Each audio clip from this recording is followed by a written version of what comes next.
Email questions looming for Hillary Clinton. There's a letter from the chairman of the Senate Judiciary Committee demanding transparency from the FBI on its decision not to indict Clinton for her use of a personal server. Senator Charles Grassley writing, quote, "The FBI should provide a detailed written accounting of the scope of his investigation, the investigative steps it took, and the evidence it gathered in the course of its investigation. Until the FBI does so, much of the public will rightly be skeptical of the integrity of this investigation," end quote. Peter Schweizer is author of the best-selling book Clinton Cash and the executive producer of the documentary based on that. And Peter, welcome back here to our special edition of America's Newsroom. What's Grassley looking for and why? Well, I think they're trying to look at process. How was it that you had the FBI director lay out a case, a very compelling case of lying and attempting to hide information in her emails, which is in itself a violation of the law? How do you lay out that case and then in the end conclude that there's not grounds for investigation or a prosecution? That's what I think they're ultimately looking for, is explain to us the process of how you got to that point. Yeah, I get it. That makes sense. But if there is an investigation perhaps still underway, maybe they don't want to show that hand. I mean, that's a possibility, yes or no? I think you're exactly right, Bill. I believe and know that the FBI is investigating the Clinton Foundation.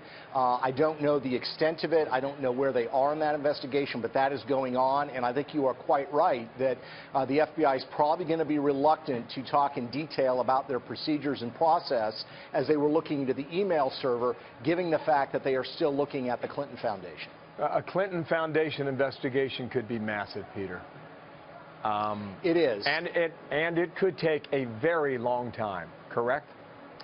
No, I think you're exactly right, Bill, and that's really the challenge. I mean, think about this. This very specific, important, but narrow investigation about emails and the email server took more than a year.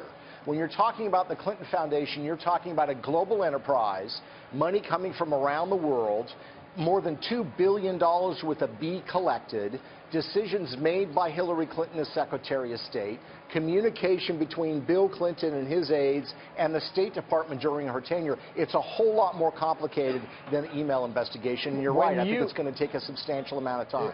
When you reflect on the FBI director's testimony, did you hear any clues in that testimony? I did. I heard a couple of things. I heard, first of all, that they think that there was a serious lack of security and that there were procedures that were not followed that should have been followed. The big question, of course, was why. And he was asked, why do you think they set up this server the way that they did? And he basically punted on that question. To me, that goes to the heart of the matter. I think the reason they set up this server in the first place was not so they could have political gossip taking place that people couldn't read about, but precisely because they had to have a means to communicate on these issues relating to the Clinton Foundation, the speaking fees, and the flow of money. So that, I think, is a key component. Why did they set up the server? And the FBI director didn't want to precisely answer that question. So I think because there is a continuing investigation. Got it. So that's the suggestion you take away from that, then? That's right.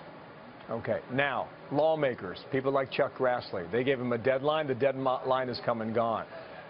Does that mean anything now, or in your view, are they playing at a much higher level right now? Well, I mean, it's really quite shocking, Bill. If you look back at the history of this, repeatedly, members of Congress who have oversight of the Department of Justice have sent letters to the Justice Department asking questions. For example, last summer, Senator Grassley, who chairs the Judiciary Committee, they helped set the budget for the Department of Justice, sent a 10-page letter to the Attorney General asking about the Russia uranium deal, whether there were ethics waivers that were filed at the State Department, et cetera. They got no answer. That was more than a year ago. So the Department of Justice is basically taking a posture that, yeah, you guys over on Capitol Hill may be responsible for our budget, but we're not really going to, frankly, tell you a whole lot. And it's really a slap in the face, I think, of Congress. Okay, Peter, thank you for your time. If I could just slip in one more here. You've been watching this email leak from the DNC. Have you read enough about it yet to figure out what's going on, or any conclusion? Well, what I think is most interesting, Bill, is the fact that the DNC, which is supposed to be neutral in a presidential primary, as the RNC was supposed to be neutral in its primary, clearly was pro-Hillary the entire time. That apparatus was basically in the tank for Clinton and doing things to undermine Bernie Sanders. That's pretty shocking and amazing, and I think we're going to see some repercussions of that going forward this week in Philadelphia. We'll see how many of the delegates react to that, too, and the superdelegates. Peter, thank you for your time. Peter Schweizer, author of the book Clinton Cash. They're live in Tallahassee, Florida. Thank you, Peter.